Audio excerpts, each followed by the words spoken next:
গোপনে ১২ বছরের এক কিশোরীকে বিয়ে করেন ৬৭ বছরের এক ব্যক্তি। ২০২৪ সালে ঘটনা এটি। এমনই অনেক কিশোরীর সঙ্গে বয়স্ক পুরুষের বিয়ের খবর প্রায় গণমাধ্যমে আসে।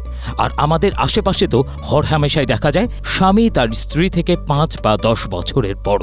মাত্র ১% ক্ষেত্রে স্বামীর চেয়ে স্ত্রীর বয়স বেশি থাকে। আর্থিকভাবে স্বাবলম্বী হওয়ার আগে সাধারণত কোনো পুরুষকে আমাদের সমাজে বিয়ের জন্য উপযুক্ত ভাবা হয় না, আর এই স্বাবলম্বী হতে হতেই পুরুষের বয়স বেড়ে যায়। এক পরিসংখ্যান থেকে জানা যায় বিয়ের ক্ষেত্রে ছেলেদের গড় বয়স ২৪ বছরের বেশি আর মেয়েদের ক্ষেত্রে ১৮ বছরের বেশি। অর্থাৎ ছেলে মেয়ের প্রথম বিয়ের গড় বয়সের পার্থক্য প্রায় ৬ বছর। স্ট্রবেরি সুপার ডটেড ও ক্লাসিক ভ্যারিয়েন্টে সেন্সেশন জাগুক শিহরণ। অতি দরিদ্র পরিবারের ছেলেদের প্রথম বিয়ের গড় বয়স ২২ বছর, মেয়েদের ক্ষেত্রে তা ১৭ বছর। ধনী পরিবারের ছেলেদের বিয়ের গড় বয়স ২৭ বছর, মেয়েদের ক্ষেত্রে তা হল ২১ বছর।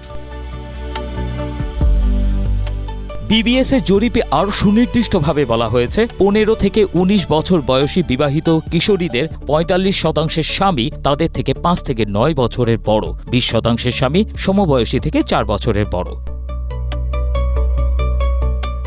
মূলত আমাদের দেশে একজন পুরুষ উপার্জন শুরু করার পর বিয়ের কথা ভাবেন। অন্যদিকে মেয়েদের কম বয়সে বিয়ে দেওয়ার প্রবণতা রয়েছে। ফলে বাংলাদেশে বিয়ের ক্ষেত্রে স্বামী স্ত্রীর বয়সের পার্থক্য নতুন কিছু নয়।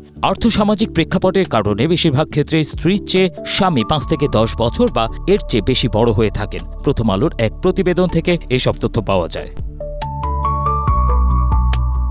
ABM Asaduzzaman, Asia post.